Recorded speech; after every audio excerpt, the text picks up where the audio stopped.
এখন বাজে বিকেল 4:30। রুদ্র যাবে পড়তে, তাই ও পড়তে যাওয়ার আগে ওকে হালকা একটু স্ন্যাক্স বানিয়ে দেবো।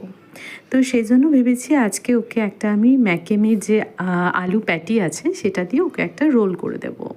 তো সেই জন্যে আমি এয়ার ফ্রায়ারে ওই একটা আলু প্যাটি দিয়ে সেটাকে ভালো করে ভেজে নেব। তবে কোনো রকম তেল ব্রাশ আমি করব না, ওটা এমনিই ভালো হয়ে যাবে। এরপরে আমি লাচ্ছা পরোটার মতন করে আটাটাকে বেলে নেব। তারপরে আমি রুটির মতন এটাকে সেঁকে নেব। এতে করে কি হয়, খুব কম তেলেই পরোটা ভাজা হয়ে যায়।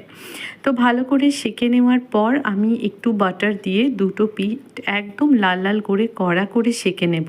আর তারপরে এই চিপোলটে মেয়ো যেটা আছে এটা আমি খুবই ব্যবহার করি, আর এটা টেস্ট ভীষণ ভালো, রুদ্র খুব পছন্দ করে। সেটা পরোটাটার মধ্যে ভালো করে ছড়িয়ে নিয়ে ওই যে বেক করে রাখা বা এয়ার ফ্রাই করে রাখা যে প্যাটি ছিল সেটাকে দুভাগে ভাগ করে দিয়ে এটাকে রোল করে দেব। এটা বানানো যতটাই সোজা, খেতেও ততটাই টেস্টি। রুদ্র তো ভীষণই ভালোবাসে। তোমরাও একবার ট্রাই করে দেখো কেমন।